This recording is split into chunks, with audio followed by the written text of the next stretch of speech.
let's talk about talent. When you think about your company, are you building a castle or are you commanding a fleet of ships? It sounds like a weird question, but today we're diving into two totally different worlds of talent. This isn't just about hiring, it's about a huge choice. Are you building a permanent fortress of experts, or are you assembling agile, specialized crews for specific missions? So let me ask you something right now. In your company, who is truly indispensable? I mean, who are the people that if they walked out the door tomorrow would leave a massive, gaping hole? It's a simple question, right? But the answer? Well, the answer tells you everything about the foundation your company is built on. And you might be really surprised by just how small that number is.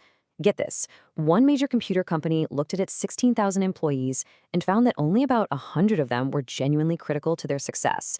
Another one found just 10 out of 11,000 people. This tiny, tiny fraction of irreplaceable folks brings us to our very first model of talent. All right, so let's jump into that first world. This is the one that's built around your company's true MVPs, your core competence. So what exactly are core competence? Well, these aren't just your high performers. These are the people who have the unique, specialized skills that your entire business, your products, your services, everything depends on.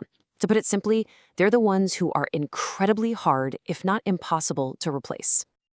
And here's the thing you have to understand. These people, they are not always the ones in the corner office with the fancy title. Nope.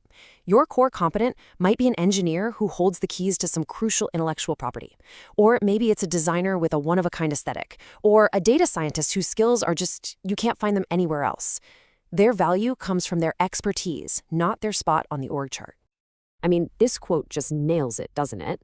No company ever went bankrupt because it suffered from having too much talent. Pouring resources into finding and keeping these core competence isn't a cost. It is the ultimate strategic weapon. But there's just one problem. And that problem is almost nobody thinks they have enough of them. Just look at this. A staggering 93% of managers feel their company is missing the talent it needs to actually go after its biggest opportunities. That huge gap is forcing a completely different way of thinking about how we organize work. And that leads us right into the second world of talent, a much more fluid, dynamic approach. Welcome to the world of gigs. In this world, it's not about keeping someone for life. It's about assembling the absolute perfect team for right now. Yeah, this is what the experts call a virtual organization. Forget the fixed top-down hierarchy. You got to think of it more like a flexible network where expert teams are brought together for one specific project. And then, once that project is done, poof, they disband. Filmmaking is the perfect example of this. You've got the creatives, the directors, the writers, the actors, all freelance experts brought in for one movie. And then you have the suits, the permanent studio executives whose job it is to find and assemble those creative teams. This exact same model is exploding in software, in marketing, you name it. And the project lifecycle here is just so beautifully simple. The suits assemble the dream team. That team comes together and creates something amazing. And then they disband and everyone moves on to the next cool thing. It's all about speed, agility, and getting the best possible people for this job, not for a lifetime job. Okay, so we've got these two very different worlds, right? A permanent home for your stars versus these temporary all-star crews. So what does this all mean for building a strategy today? Let's get into the new talent playbook. When you see them side by side, the difference is just so stark. The core competent model, that's the fortress. It's a stable, internal hierarchy, and the main goal is to retain those key people forever.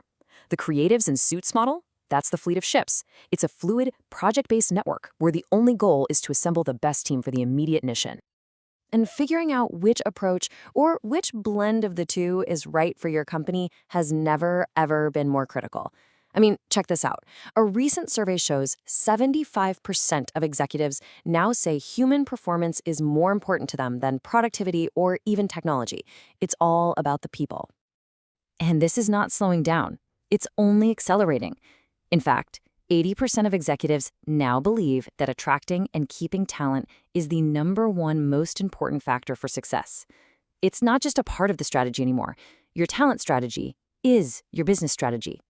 So that leaves us with one final big question to think about. I want you to look at your own organization, your own team. Are you in the business of building a home for permanent stars that you can never ever lose? Or are you in the business of getting really, really good at assembling temporary world-class crews for every new challenge that comes your way? The answer is going to define your future.